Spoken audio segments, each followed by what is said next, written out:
मंडळी, तर आजचा दिवस खूप भारी गेला. कसा गेला हे तुम्हाला पुढे समजणारच आहे. पण दुपारची वेळ झाली होती आणि आत्याचा मुलगा आलता. मग आम्हाला सगळ्यांना कैऱ्या खायच्या होत्या. मग कैऱ्या खायला आम्ही गेलो होतो.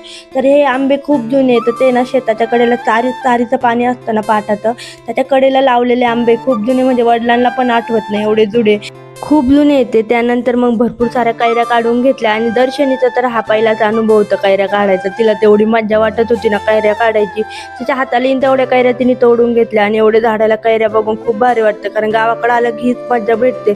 आणि मग ही मज्जाचा अनुभव व्हायला खरं म्हणजे उन्हाळ्यात मुलांना पण म्हणजे गावाकडची सवय झाली पाहिजे, त्यामुळं मग गावाकडे यायचं कारण असतं. त्यानंतर ही विहीर पण खूप जुन्या काळात बांधलेली, वडिलांच्या शेतामध्ये आहे. मग त्यानंतर त्यात विहिरीमध्ये साप बघून खूप विचित्र वाटलं. त्यानंतर मग संध्याकाळच्या टायमिंगला चिकन बनवायचं होतं. मग वडिलांनी खोबरं तो फोडून दिलं. आणि मग असा होता व्हिडिओ. तुम्हाला कसा वाटला कमेंट करून सांगा. चॅनलला नवीन असेल तर नक्की सबस्क्राईब करा. Bye bye.